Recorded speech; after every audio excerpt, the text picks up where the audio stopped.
Welcome back. You are watching a bold day of television. I'm Christina Marie, your host over at Access Humboldt. I am here with Isabel Lemieux and Willem Walker with the North Coast Growers Association. Thank you for coming out today. And here I have a knife. Yeah. So tell me about the Growers Association. What is your overall mission? So our overall mission is to support a resilient and robust local food system in Humboldt County. And we are best known for the farmers markets that we operate throughout the county. We operate 9 different farmers markets. Nice. Mm-hmm. Wow. Yeah, a lot of people don't know it's not just the one on Saturday. But since we started running those farmers markets, our organization has grown exponentially, and we now offer multiple other services to the community. We have a harvest hub where we distribute local produce from local farmers to local schools and other restaurants and other institutions. We also have agricultural programs. Oh, tell me about your program. Agricultural programs is a department of NCGA where we help support farmers outside of the farmers market. So we offered classes, the program, the Climate Resilient Farmer Training Program that offers in-person field trips where you can get hands-on experience. You go to local farms. We also have weekly Zoom classes with local experts on topics that are specific to Humboldt County. We also have a program called Land Match that seeks to match land holders or landowners that have available farmland with people who are looking for farmland to either start a new farm or expand on a farm that they've already got going. And we also help farmers apply for grants. We have open office hours Wednesdays. Is the land going away to development or anything like this? There's a lot of farmland that is like former cannabis properties that are looking to stay farmland. You can help new farmers or people looking to expand find that land, or we can look for people who are trying to lease their farmland or have a succession plan, find farmers to take care of that land, keep it, continuing to farmland. And that's another thing we provide with our agricultural programs is trainings. Oh, great. Where do you offer trainings at? So right now our classes are on Zoom, and they're in-person classes, and people are free. We're offering our next sign up for these classes in the fall.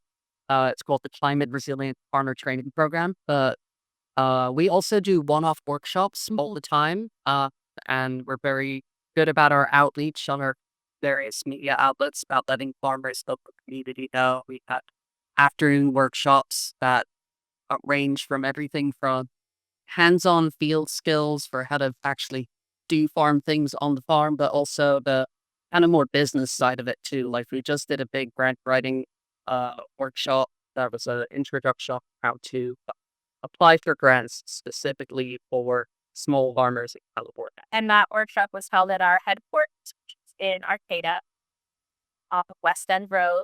But we also do on-site trainings on different farms throughout the county. The last cohort of our climate resilient farmer training went all throughout Humboldt. You guys cover a lot of ground. Yeah, they partner with a lot of other local organizations to make sure that we are resilient in our offerings and making sure that everyone's involved in our local system. I really like that. I love the collaborative spirit here in Humboldt. And I'm so grateful that you're collaborating with us for the Bold Way of TV. So you both sound very passionate about what you do. What sparks joy? What's the favorite part about job? Programs like our Health Fresh Market Match program, where people with food stamps get out to market to get additional money to spend on fresh fruits and vegetables for free.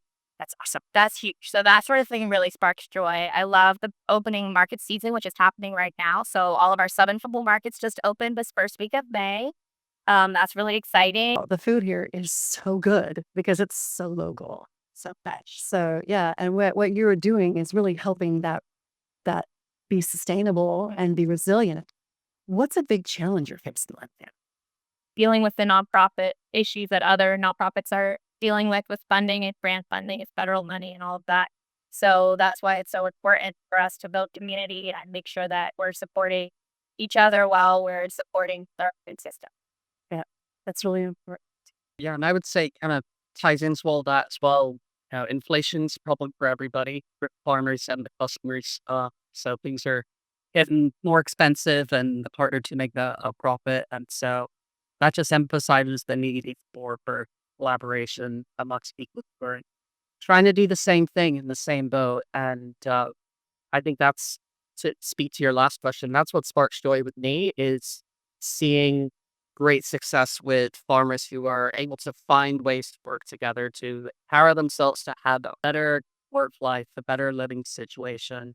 And so when I see someone who's been able to start a farm and go from having that be a 4-hour part-time job to their half-time part-time job to a full-time job. Yeah, yeah. Well, and I think, farming practices are, we're all revisiting this with the plant, right? Um, and so, what would you like to tell people at home of their own gardens? How can they contribute to bettering the planet with maybe biodiversity or permaculture? Can you speak to that for about a minute? Oh yeah. We did a workshop in the fall on pollinator programs. And so there's a program with the NRCS where you can have hedgerows installed on your property specifically for the benefit of native pollinators.